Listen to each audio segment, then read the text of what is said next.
when I, kasi nagsasimulate nga ako before I really full blast, no?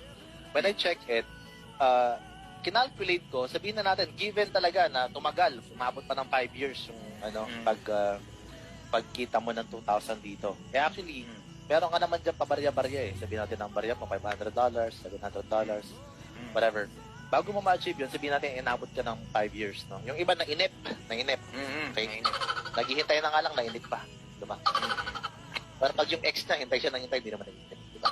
Ay, may ang point ganito, ang magagastos mo in 5 years, kung nagbabayad ka ng yearly, $500 lang, guys. Pero ang kikitain mo, month after month is $2,000. Pakalaking pera nun. Correct. Ang hinayang sila sa $10, ang hindi, nanghihinayang ka doon sa $995 na pagiging monthly mo. Pero ang babalik sa'yo dyan is makakapagbago ng buhay na meron ka ngayon. Actually, sobrang fresh na tong business na to. So talagang wala pa halos, kahit nga sino makasalubong mo sa daan, tanongin mo kung alam yung deep good, hindi pa nga nila alam eh, yung mga nandito.